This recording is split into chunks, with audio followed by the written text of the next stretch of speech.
Hello all, welcome to my YouTube channel EFA, that is Engineering for All. So today I'm going to start with the subject named Digital Electronics. Now this subject is the base of electronics and communication engineering, and it is also taught in a number of other courses like computer science engineering as well as IT, and it holds a great weightage in the competitive exams also. So let us start with the subject digital electronics. So first of all, what is digital electronics? So when we talk about digital electronics, it is the electronics engineering that operates on digital signals. Now when we talk about the signals in electronics, they can be classified into two types. The first one is analog signals and the second one is digital signals. So when we talk about the analog and digital signals, let us first of all see what are the analog signals. So an analog signal is a type of continuous time varying signal. So when we talk about the analog signals, these are continuous in nature and they vary with time. The examples can be, now like I am speaking and I am delivering the lecture, the speech which I am producing is continuous in nature, and this is the analog signal. So we can say that speech signal is the analog signal. Likewise, when we are having a thermometer with mercury in it, which indicates the temperature, the signal which is being received from that thermometer is also the analog signal. So when the thermometer is being utilized by the patient, the mercury in the tube of the thermometer, it moves up and down. So that signal can be called as the analog signal. So when we talk about the analog signal, it can be defined in three parameters. The first one is amplitude, the second is frequency, and the third one is phase. We'll discuss about these three types of parameters in a short while. So when we talk about the analog signals, they can be classified into two types. One is simple signals and the second one is composite signals. So when we talk about the simple signals, a simple signal of the analog signal is nothing but a sine wave. A single sine wave is known as a simple signal, and this type of signal, it cannot be decomposed into its parts. In other words, we can say a simple signal is a single signal. So when we talk about the composite signal, it is nothing but the combination of different number of simple signals that can be decomposed into a number of sine waves or number of simple signals. So here is a look at the analog signal. You can see over here that this signal is a sinusoidal signal which is continuous in nature, and this signal is having a particular value of voltage or amplitude at each and every point of time. So this signal is continuous and it is having amplitude, it is having frequency also, that is this signal depends upon the time.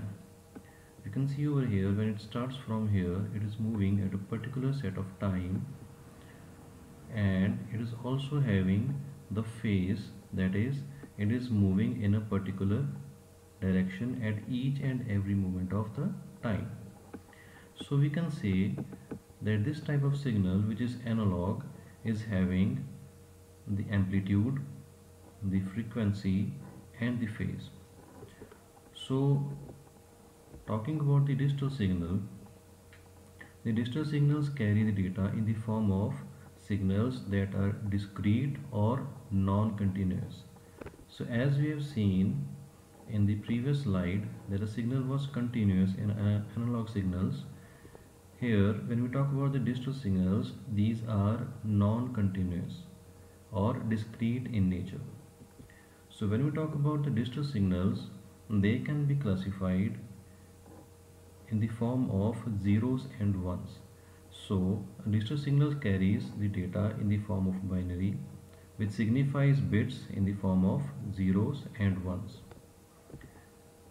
Every digital signal has amplitude, frequency and phase like we were having in the case of the analog signal.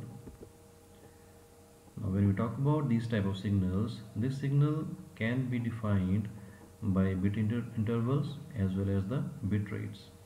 So when you talk about the bit intervals, this is nothing but the difference between the bits, that is the time difference between the bits.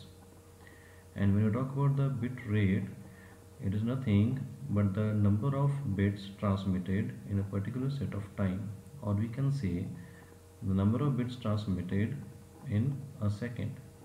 So when you talk about the bit rate, it is generally given in the form of bits per second. So here is a look at the digital signal. You can see that in this graph two type of signals are being drawn. You can see over here this white line, this shows the analog signal which is continuous in nature. On the other hand, this red line which is going alongside the analog signal, this is having a particular set of value at each and every moment. You can see over here, starting from the first one, the value is the constant for one set of time, and then it suddenly increases and it remains constant for the second set of time, and then again it increases, then again remains constant for some time, and after that it again, after reducing to a lower value, it again remains constant for a particular set of time. You can see over here that this type of signal, this is not continuously varying, this is discrete in nature. So when we have to describe this type of signal, we have to describe this in the form of the zeros and ones. So we'll see in the later videos that how these signals can be classified, how these signals can be represented in the form of zeros and ones. So when we talk about the advantages of digital signals, the several advantages of using digital signals over analog signals include: the digital signals are more secure because they do not get damaged by the noise, whereas when you talk about the analog signals, they are prone to the noise. So digital signals use low bandwidth. When we talk about the bandwidth, this is nothing but the signal carrying capacity of the channel. So whenever we are having a signal which has to be transmitted from one side to the other side, there is always a channel in between.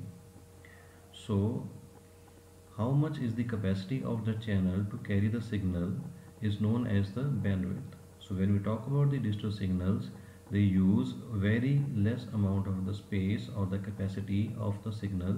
Therefore, on the other hand, we can also say that a large amount of signals can be transmitted in a shorter period of time using the digital signals. They allow the signals to transmit over the longer distances because the noise constraint is not there, and also the bandwidth requirement is low in this case. After that, the digital signals have higher rate transmission. By using these signals, we can translate the messages, audios, videos into the device languages. Now, digital signals enable the transmission of the multi-directional concurrently. That is, the signals can be transmitted in both the directions, that is from one side of the system to the other side and vice versa also. So when we talk about the analog and digital signals, when you have to convert one type of signal into the other, the analog signal to digital conversion can be done with the help of the A to D converter, that is analog to digital converter. When you talk about the digital to analog conversion, we need to have a digital to analog converter.